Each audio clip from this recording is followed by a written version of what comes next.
So a ton of people, including myself, have been using credit card points to travel the world almost completely for free. And pretty much every single one of us would tell you that at some point we've used credit cards from a popular setup called the Chase Trifecta. Now you might have heard people talk about the Chase Trifecta and how valuable it can be, but in this video, I don't want to tell you why you should just consider getting the 3 credit cards in this setup. I want to tell you why I think every single person out there with good credit needs to get these 3 cards at least once in their lifetime. And I can confidently guarantee that with the Chase Trifecta, anyone can earn a minimum of $1,000 back or even potentially more from their normal spending habits with very little effort. So let's get right into the video here. Now, for anyone unfamiliar, the Chase Trifecta consists of 2 no annual fee Chase credit cards, which are the Freedom Flex and the Freedom Unlimited. And then the third card in this trifecta is going to be either the $95 per year Sapphire Preferred or the $550 per year Sapphire Reserve, because Chase is only going to allow you to hold one of those 2 Sapphire cards at a time. Now, if you're someone that's very against paying annual fees for credit cards, then just stick with me here before you click away. And that's because I'm going to tell you why paying an annual fee for one credit card in this setup is very much worth it, and why it's actually not even a permanent thing, since you can basically get rid of that fee after 1 year.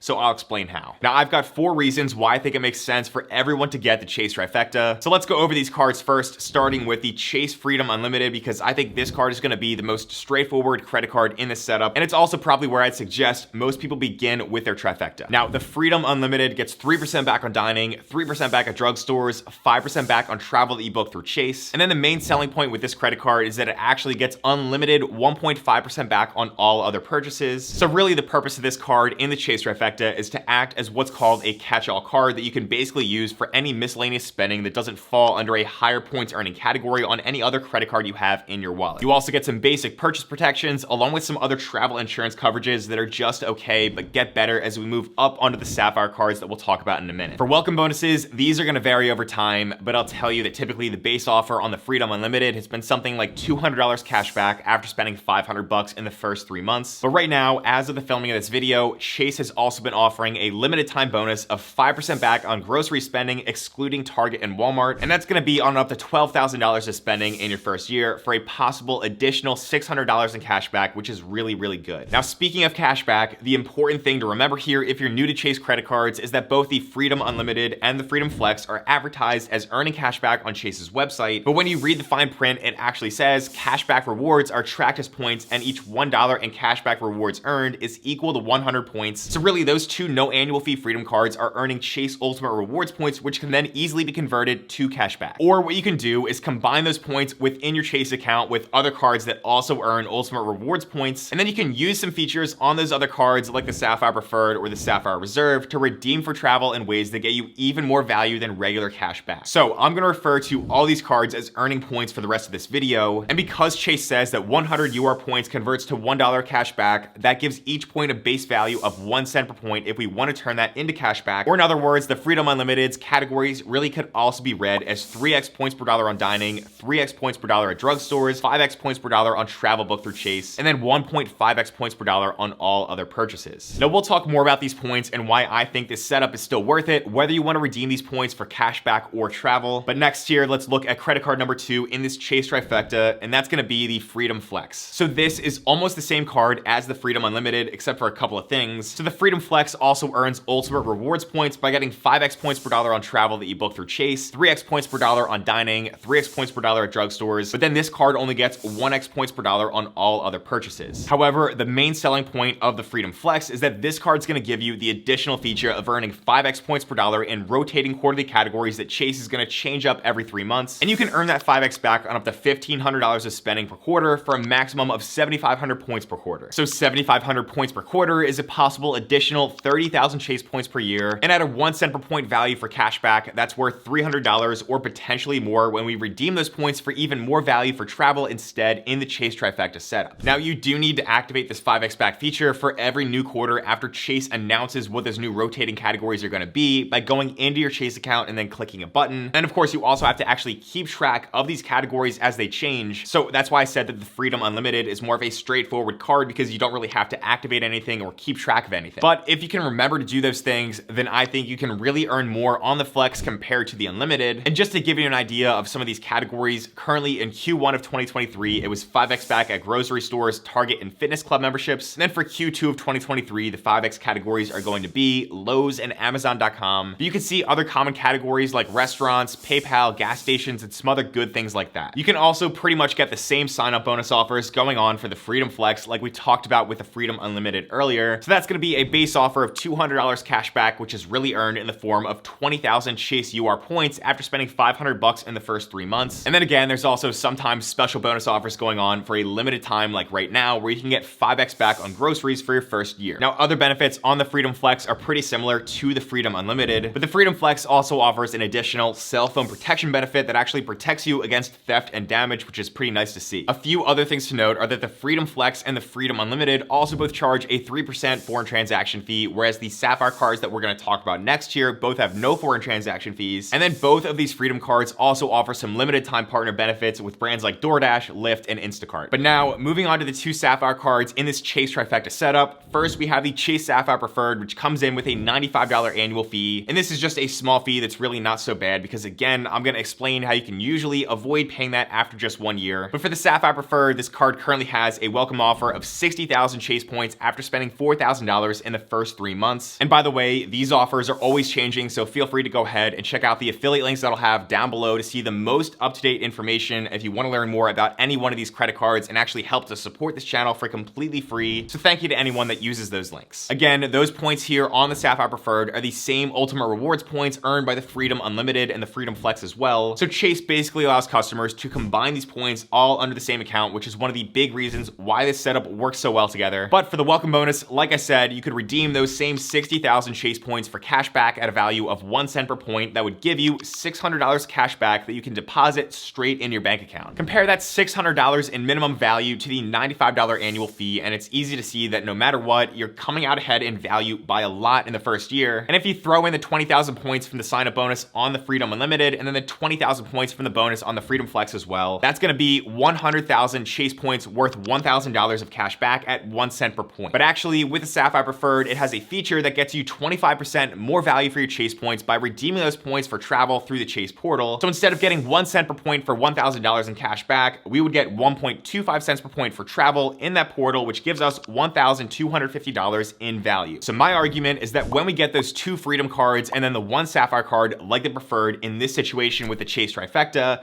we're able to get at least $1,000 or $1,250 in value from just the sign-up bonuses alone. And we're only paying $95 with one of those cards. So whether you prefer cashback or travel, you're getting a great deal that's hard to pass up no matter what when you compare that to some of the other credit card offers out there. That's not even considering the much higher upside value of those points with the many great one-to-one travel partners that Chase has on their website. And that's going to include programs like United, Southwest, British Airways, Virgin Atlantic, and Hyatt, which is a personal favorite of mine. But to finish looking at the Sapphire Preferred, you're also going to get a $50 hotel credit every single year when you book a hotel stay through Chase, and that's going to help to bring down what we call your effective annual fee from $95 per year to just $45. The Sapphire Preferred also has some decent point multipliers because it's going to get you 5x points per dollar on travel booked through Chase, 2x points per dollar on any other travel booked outside of Chase, which covers a broad range of expenses, and then you also get 3x points per dollar on dining, 3x points per dollar for online groceries, 3x points per dollar on select streaming services, and then 1x points per dollar on all other purchases. Now, I know there's a lot of overlap with points multipliers on these cards, like the fact that they all earn 3x points on dining, but really to me, the Chase Trifecta is more about the upfront value and then the simplicity when it comes to earning and redeeming points. So in my Chase Trifecta setup, I use the Freedom Flex mainly for the rotating 5x point per dollar categories. I use the Freedom Unlimited as my catch-all card to earn 1.5x points per dollar on all my miscellaneous spending. And then I have the Sapphire Preferred, which I use for streaming, and then these smaller random travel expenses I have like Easy Pass or parking. But my Sapphire Preferred is mostly used for the transfer partners that it gives me access to because I have a lot of Chase points saved up from both me and my fiance from both personal and business spending. I also like the Sapphire Preferred because it has no foreign transaction fees and it comes with better travel protections, including things like primary auto rental coverage, and that could save me upwards of $20 to $30 per day when I'm renting cars. But if you want to spend a little bit more on the $550 per year Sapphire Reserve in your Chase Trifecta instead, then you'll get a few different benefits on that card. So first, there's the same base welcome offer of 60,000 Chase points after spending $4,000 in the first 3 months. And again, these offers are always changing, so feel free to check out the affiliate links that I'll have down down below in the description. But now with the Sapphire Reserve, you get a 50% points boost feature, which would turn the potential combined 100,000 points from all the sign-up bonuses on these 3 cards into $1,500 worth of travel booked through Chase at a 1.5 cent per point value. But you do also get access to the exact same one-to-one transfer partners as the Sapphire Preferred, so that's still going to be the better bet to get the most value for your points. To me though, because both the Preferred and the Reserve have the exact same one-to-one transfer partners, I think the Preferred is going to be the better value option personally for the lower annual fee. And I think for most people like beginners that might be new to the whole Chase Trifecta thing, that cheaper Sapphire Preferred is most likely the better fit for you too. Now there is also a $300 annual travel credit on the Sapphire Reserve, which gets applied to pretty much any travel spending you put on this card. And that does easily help to lower the effective annual fee from $550 per year down to just $250, which is a bit more manageable. For points categories on the Reserve, you get 5x points per dollar on flights booked through Chase, 10x points per dollar on hotels and car rentals booked through Chase, 3x points per dollar on other travel, 10x points per dollar on Chase dining,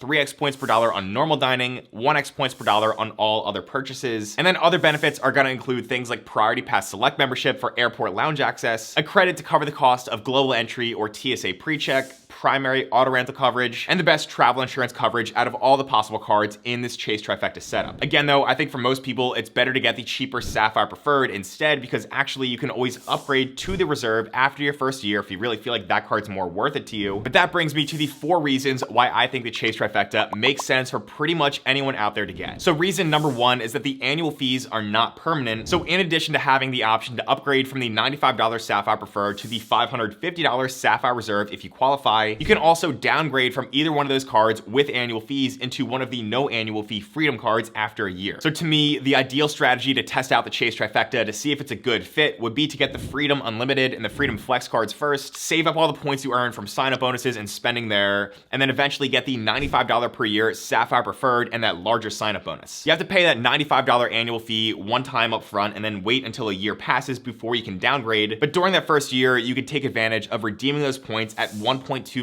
cents per point for travel in the travel portal, or maybe for 2 to 3 cents per point or even more by transferring those points out to the partner programs. But then if you really don't like the card after 1 year, you can downgrade to another Freedom card. And even if you already have a Freedom Unlimited or a Freedom Flex, you can still downgrade to a second one of those cards. The benefit there is this basically allows you to keep that same account open, which is good for your credit score and the age of your credit, because now there's no annual fee attached to that account. So that account can age forever and still help your score, but you still get that higher sign-up bonus in the first year. The second reason the Chase Trifecta makes sense for everyone out there is that the sign-up bonuses are great value and they're really easy to get. And again, across all 3 cards, you're going to be able to get around 100,000 points with the sign-up bonuses alone, and then even more points from doing all the spending to meet those minimum spend requirements to get the bonuses. So like I said, that's worth $1,000 for cash back at 1 cent per point, $1,250 for travel in the Chase portal at 1.25 cents per point with a Preferred, or $1,500 at 1.5 cents per point on the Reserve, or by learning how to transfer Chase points like a pro, like I show you how to do in some other videos that I have here on my channel that I'll link to down below. You can get even double or triple that value, all with just paying $195 annual fee on the Sapphire Preferred, and then you can downgrade that to no annual fee after just 1 year. The third reason to get the Chase Trifecta is that Chase points, in my opinion, have the best balance of good value and being easy to use compared to other credit card points currencies from other issuers. So for example, you always have a solid 1 cent per point value option for cashback on Chase credit cards,